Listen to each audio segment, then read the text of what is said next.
Hi, I'm Francesca Anastasi. Years ago, on one of my birthdays, I was gifted my very first business. It came with a staff of 3, and I soon found out that I could not fire or let go any of them as long as the business existed. I had no business experience, and I had to rely on what the 3 of them would share, but I figured they'll fill me in. How hard can it be? Well, let me describe you the first meeting. Amber was the first one in the room, and she was well dressed, well put together with a big smile. She gave me a firm handshake, and you could tell that she was very happy to meet me. Earlier, I had noticed on her desk were motivational quotes, a beautiful vision board, and the cutest stuffed unicorn. Next to arrive in the room was Mrs. Commodore. I like to call her Mrs. C. She hesitated at the door, so I motioned her in. She seemed kind and caring. She asked me if I would like a cup of coffee and handed me the cup that she had prepared for me just the way I like it. She knew I love coffee. Last through the door was Billy. No hesitation this time, but she stopped about 5 feet away from me, far enough that we could not shake hands.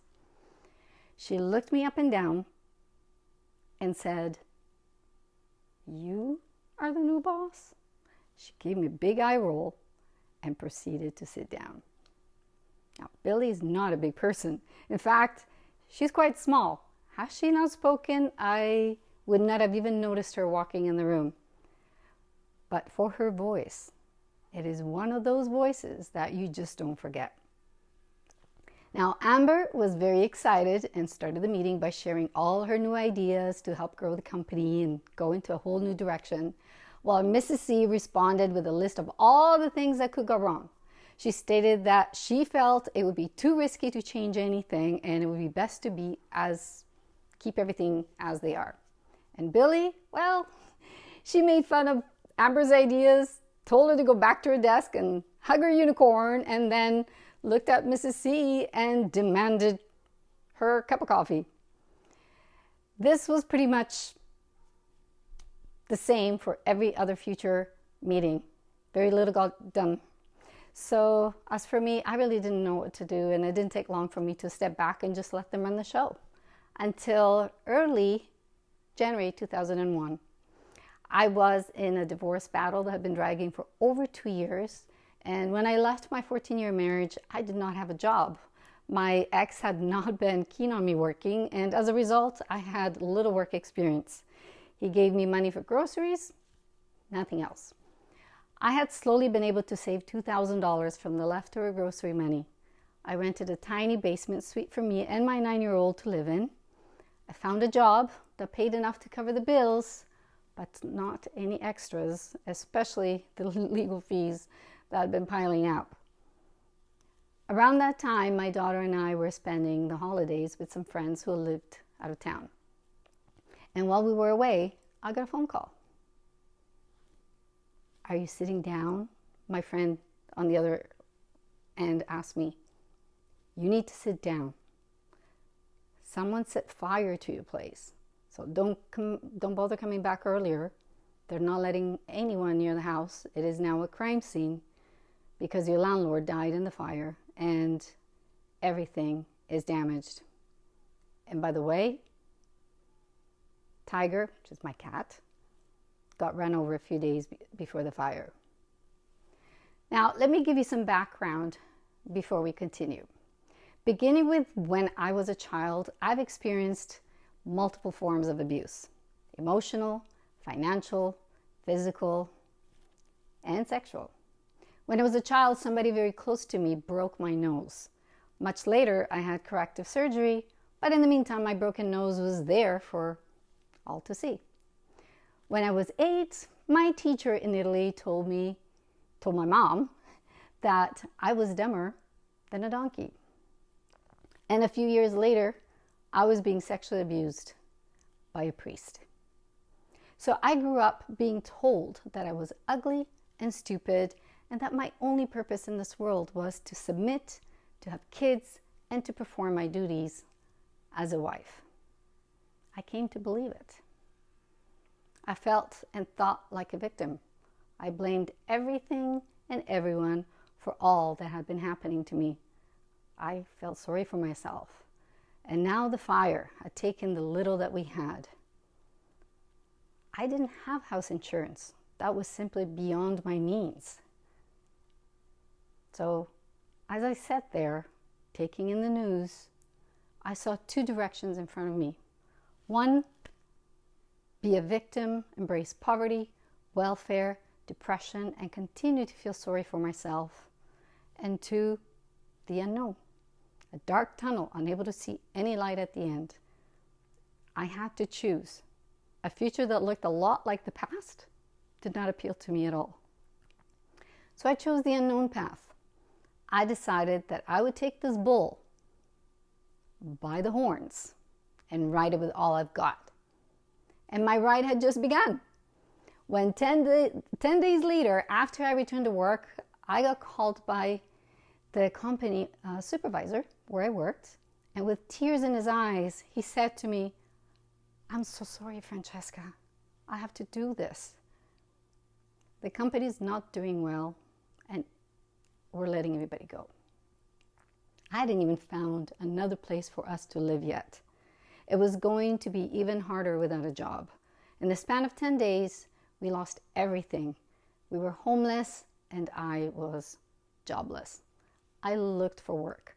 I had interviews almost every day, but no one was hiring me. I was told that I was underqualified or overqualified or not the right fit. Months went by with no success. Then 9/11 happened and the interviews stopped. No one was hiring during that somber time. And now my unemployment insurance was running out. I had to do something. And I decided that if no one was going to hire me, I'd have to hire myself.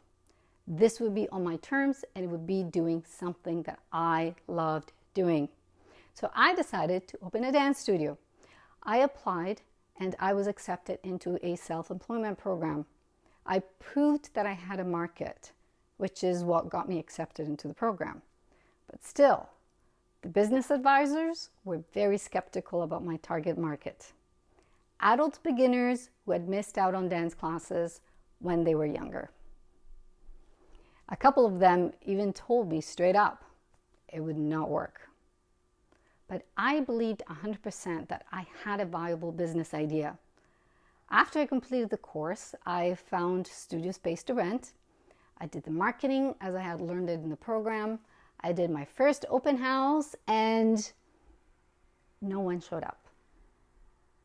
I sat in the middle of the dance floor.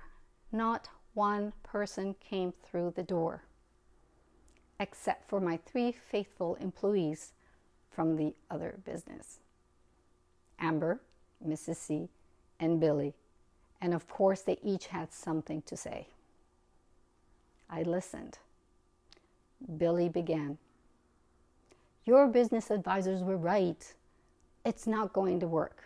And even if there is a potential market, you don't have what it takes."